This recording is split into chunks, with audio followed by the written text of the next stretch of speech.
El tema que vamos a desarrollar hoy es el miedo en la Fuerza Armada Nacional. Pero antes me gustaría formular unas preguntas que pueden contribuir a canalizar nuestras conclusiones. ¿Hay descontento en la Fuerza Armada Nacional? Primera pregunta. ¿Cómo se canaliza el descontento en la Fuerza Armada Nacional? Segunda pregunta. Y tercera pregunta, ¿hay miedo en la Fuerza Armada Nacional? No vamos a responder de inmediato. Primero vamos a dar unos tics de lo que ha sido la posición histórica de la institución armada ante el descontento y cuál ha sido su reacción. Estas referencias pueden ayudar en las respuestas. Cuando yo era cadete, me conseguí en la biblioteca de la Academia Militar que administraba férreamente la señora Marcán el libro de discurso del general Gustavo Pardi Dávila mientras fue ministro de la Defensa en su tiempo. Me llamó mucho la atención el cierre que siempre hacía de indicar que los cadetes de la Academia Militar tenían miedo de tener miedo. Con el tiempo, durante mi carrera, aprendí la enseñanza que derivaba eso del cierre de los discursos con los cadetes de la Academia Militar tienen miedo de tener miedo. Con esta introducción, pasemos ahora a la pregunta. ¿Hay descontento en la Fuerza Armada Nacional? La respuesta es sí, de plano, sin mucho análisis. La Fuerza Armada Nacional la integran los militares activos, los militares retirados, los familiares, el personal civil que labora en la institución y los amigos de la organización. Eso es lo que se llama históricamente la gran familia militar. El descontento básico en los militares se sustenta en la pérdida corporativa de lo que identificaba a la organización armada como una de las instituciones fundamentales de la sociedad venezolana. En 20 años de revolución se pasó a ser la más odiada y repudiada por el ciudadano. Eso en primer lugar. Luego está la pérdida de todos los beneficios socioeconómicos que constituían una motivación para la competitividad en el desempeño. La carrera militar era una verdadera carrera. El mérito fue superado por el favor político y los gritos revolucionarios. Los altos cargos y jerarquías han sido reservados para quienes expresen lealtad a la revolución y no a la Constitución Nacional. Eso origina descontento. Adicional a ello están las graves indicaciones de corrupción, narcotráfico y graves violaciones a los derechos humanos que se han hecho a muchos de los generales y almirantes y oficiales superiores en cargos operativos. Esa es una realidad. También es otra realidad que no todos los profesionales militares han sido tocados por algunos de estos morbos globales y menos por las vinculaciones al terrorismo. Por último, el día después. La revolución tendrá un fin, un cierre. Mañana, pasado, dentro de un mes, un año, el tiempo que quieran ponerle, pero tendrá un fin. Esa gran mayoría de militares está conteste que la sociedad venezolana, cuando el cadáver de la revolución esté aún caliente, empezará a plantear qué hacer con la Fuerza Armada Nacional.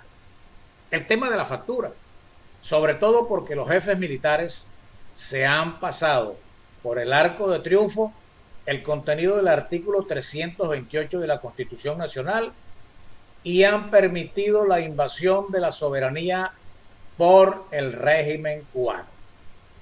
Esa preocupación hace mucho tiempo se convirtió en descontento. La prueba más contundente son los 183 profesionales militares que están detenidos actualmente por delitos como traición a la patria, rebelión militar y sublevación, y el grueso número de profesionales militares desertores y las solicitudes de baja que están represadas en la oficina del ministro. Allí es cuando el descontento militar pasa a ser un indicativo de la moral. Eso debería responder a la primera pregunta. La segunda pregunta: ¿cómo se canaliza el descontento en la Fuerza Armada Nacional?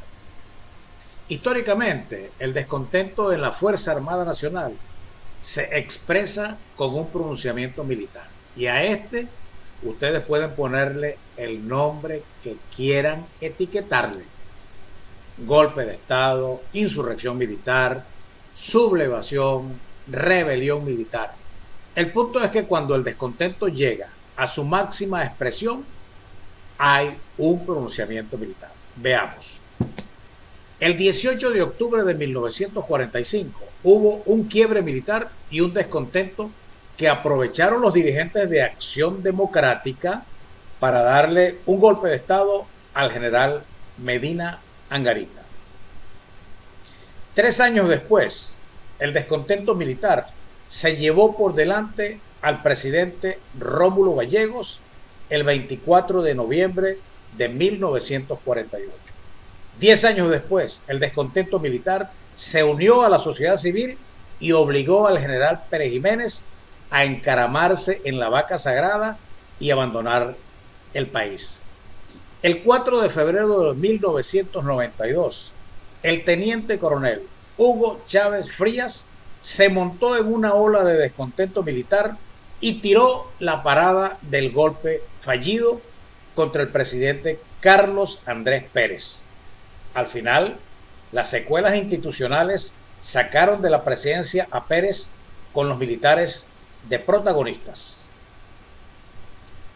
10 años después, el 11 de abril de 2002, el descontento militar sacó brevemente de la presidencia a Hugo Chávez Frías. La historia no falla. Por último, hay miedo en la Fuerza Armada Nacional.